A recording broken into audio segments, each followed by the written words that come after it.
बच्चों, आप रोज भोजन करते हैं। भोजन में आप दाल, चावल, रोटी, सब्जी खाते हैं। आप ये दाल, चावल कहाँ से प्राप्त करते हैं? आप कहेंगे बाजार से, दुकानों से। आप सही कह रहे हैं, लेकिन दुकानों में ये दाल, चावल कहाँ से आते हैं? जी हाँ, ये पौधों से हमें ये प्राप्त होते हैं। तो हम ये सभी प्राणी भोजन के लिए प्रत्यक्ष या अप्रत्यक्ष रूप से पौधों पर निर्भर करते हैं। लेकिन पौधे अपने आहार के लिए किस पर निर्भर करते हैं? जी हाँ, पौधे अपना आहार स्वयं निर्माण करते हैं और उस प्रक्रिया को फोटोसिंथेसिस कहते हैं। फोटो का अर्थ होता है लाइट और सिंथेसिस का अर्थ होता है संश्लेषण। यानी पौधे अपने भोजन का निर्माण प्रकाश की उपस्थिति में करते हैं। यह एक लंबी प्रक्रिया है और इस प्रक्रिया को जानने के लिए कई प्रयोग किए गए।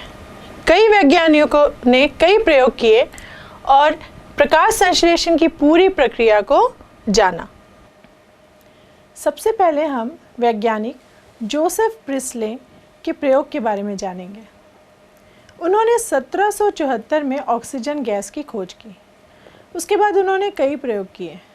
उनमें से एक प्रयोग यह था कि उन्होंने एक बंद बेल जार लिया और उस बेल जार के अंदर जलती हुई मोमबत्ती रखी और एक चूहा रखा। थोड़ी ही देर बाद उन्होंने देखा कि वह मोमबत्ती बुझ गई और चूहा भी मर गया। उसके बाद उन्होंने ऐसा किया कि उस बंद बेल जार के अंदर पुदीने का पौधा रखा और जलती हुई मोमबत्ती और चूहा रखा। उन्होंने यह पाया कि मोमबत्ती भी जलती रही और चूहा भी नहीं मारा। इससे उन्होंने यह निष्कर्ष निकाला कि उस बंद बेल जार के अंदर वायु जो थी वह वायु जलने के लिए और जीवन के लिए उपयोगी थी, लेकिन थोड़ी ही देर में जलती हुई मोमबत्ती और चूहे द्वारा उसे उपयोग कर लिया गया और वह खत्म हो गया। इसीलिए मोमबत्ती भी बुझ गई और चूहा भी मर गया। लेकिन जब पुदीने के पौधे को रखा गया तो पौधे द्वारा उस उपयोगी वायु की पूर्ति की गई। इससे यह भी निष्कर्ष निकाला गया कि पौधे जो हैं उनमें कुछ ऐसी प्रक्रिया होती है जिससे वे उपयोगी वायु को मुक्त करते हैं, यानी वायु को शुद्ध करते हैं। अब हम वैज्ञानिक जॉन इंजनहाउस के प्रयोग को जानेंगे। जॉन इंजनहाउस ने जोसेफ प्रिस्ले ने जो सेटअप तैयार किया था उसी सेटअप का प्रयोग किया। उन्होंने इस सेटअप को एक बार अंधेरे में रखा और एक बार सूर्य के प्रकाश में। उन्होंने पाया कि अंधेरे में यह पूरी प्रक्रिया नहीं हो रही है, यानी उपयोगी गैस, उपयोगी वायु जो मुक्त हो रही थी वह नहीं हो रही है। लेकिन सूर्य के प्रकाश की उपस्थिति में यह पूरी प्रक्रिया हो रही है, उपयोगी वायु मुक्त हो रही है। इससे यह उन्होंने निष्कर्ष निकाला कि पौधे द्वारा जो भी प्रक्रिया हो रही है उसके लिए सूर्य के प्रकाश की बहुत ही आवश्यकता होती है। इसके बाद उन्होंने एक और प्रयोग किया। इस बार उन्होंने जलीय पौधा लिया। इस जलीय पौधे को उन्होंने अंधेरे में रखा एक बार और दूसरी बार सूर्य के प्रकाश में रखा। इस बार उन्होंने पाया कि जब अंधेरे में रखते हैं जलीय पौधे को तो उसमें से किसी भी प्रकार का बुलबुला नहीं निकलता, लेकिन जब उसे सूर्य के प्रकाश की उपस्थिति में रखते हैं तो उसमें से बुलबुले निकलते हैं। बाद में उन्होंने इस बुलबुले को ऑक्सीजन के रूप में इसकी पहचान की और उन्होंने यह निष्कर्ष निकाला कि पौधों के हरे भाग से ऑक्सीजन गैस मुक्त होता है। वैज्ञानिक जूलियस वॉन सैचर्स के प्रयोग बहुत ही महत्वपूर्ण साबित हुए, क्योंकि उनके प्रयोगों ने यह प्रमाण दिया कि जब पौधा वृद्धि करता है तो उसमें ग्लूकोज यानी शर्करा का निर्माण होता है और ये ग्लूकोज प्रायः स्टार्च के रूप में पौधों की कोशिकाओं में संचित रहता है। ग्लूकोज पौधों के हरे भागों में बनता है, यह भी उन्होंने बताया। और ये हरा भाग क्लोरोफिल वर्णक, क्लोरोफिल पिगमेंट की वजह से होता है। और उन्होंने यह पता किया कि क्लोरोफिल पिगमेंट कोशिका के क्लोरोप्लास्ट कोशिकांग में पाया जाता है। अब हम वैज्ञानिक T.W. एंजलमैन के प्रयोग के बारे में जानेंगे, जो कि बहुत ही महत्वपूर्ण प्रयोग है। उन्होंने प्रकाश संश्लेषण का पहला सक्रिय स्पेक्ट्रम, जिसे एक्शन स्पेक्ट्रम कहते हैं, उसको वर्णित किया। अब ये एक्शन स्पेक्ट्रम क्या होता है? आप स्पेक्ट्रम तो जानते हैं, फिर भी मैं बताऊंगी। देखिए, जो सूर्य का प्रकाश होता है उसमें कई प्रकार की किरणें होती हैं, जैसे अल्ट्रावायलेट रेज जिसे पराबैंगनी किरणें कहते हैं, दृश्य प्रकाश जिसे विजिबल, जो कि इंग्लिश में विजिबल रेज कहते हैं, और इंफ्रारेड रेज जिसे अवरक्त किरणें कहते हैं। तो प्रकाश संश्लेषण के लिए दृश्य प्रकाश यानी विजिबल रेज बहुत आवश्यक होता है। इसी विजिबल रेज में बहुत सारी किरणें होती हैं। विजिबल रेज बहुत सारी किरणों से बना होता है। यदि हम किसी प्रिज्म में इसी दृश्य प्रकाश किरणों को गुजरने दें तो वह 7 रंगों में विभक्त हो जाते हैं। इसी 7 रंगों को आपने इंद्रधनुष में भी देखा है और इसे ही स्पेक्ट्रम कहते हैं। तो इसके लिए उन्होंने एक प्रयोग किया।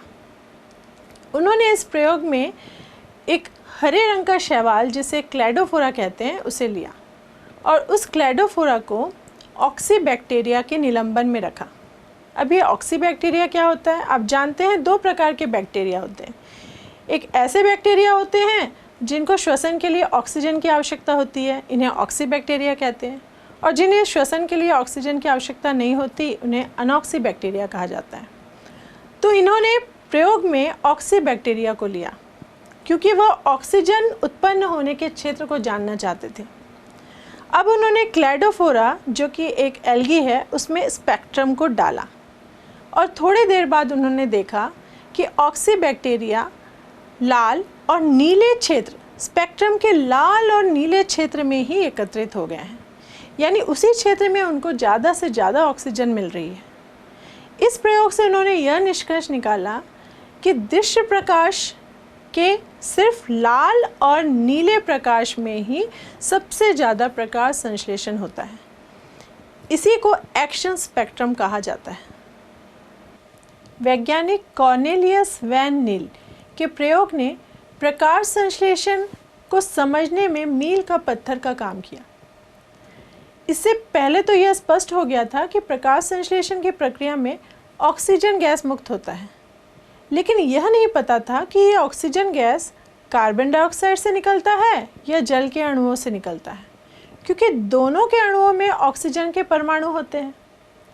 इसलिए वैज्ञानिक कॉर्नेलियस वैन नील ने एक प्रयोग किया जिसमें उन्होंने हरे और बैंगनी प्रकाश संश्लेषी बैक्टीरिया को लिया और इस बैक्टीरिया को कार्बन डाइऑक्साइड और जल के स्थान में हाइड्रोजन सल्फाइड उपलब्ध कराया और उन्होंने यह पाया कि इस बार ऑक्सीजन गैस मुक्त नहीं हो रहा जबकि सल्फर मुक्त हो रहा है। इससे यह स्पष्ट होता है कि प्रकाश संश्लेषण की प्रक्रिया में जो ऑक्सीजन गैस मुक्त होता है वह जल के अणुओं से होता है और जल के अणु जो है वो विघटित होकर हाइड्रोजन आयन देते हैं और ऑक्सीजन जो है वो ऑक्सीजन गैस के रूप में बदल जाता है और ये जो हाइड्रोजन आयन है वो कार्बन डाइऑक्साइड को अपचयित कर कार्बोहाइड्रेट बनाते हैं।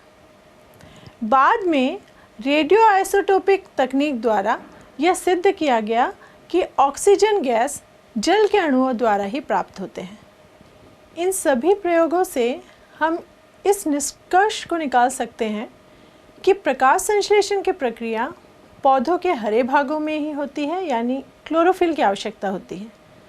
यह प्रक्रिया सूर्य के प्रकाश की उपस्थिति में ही होती है और इस प्रक्रिया में ऑक्सीजन गैस मुक्त होता है। इस प्रक्रिया में ग्लूकोज शर्करा का निर्माण होता है। कार्बन डाइऑक्साइड अपचयित होकर कार्बोहाइड्रेट यानी शर्करा का निर्माण करता है और जल H2O ऑक्सीकृत होकर ऑक्सीजन गैस देता है और हाइड्रोजन आयन भी देता है।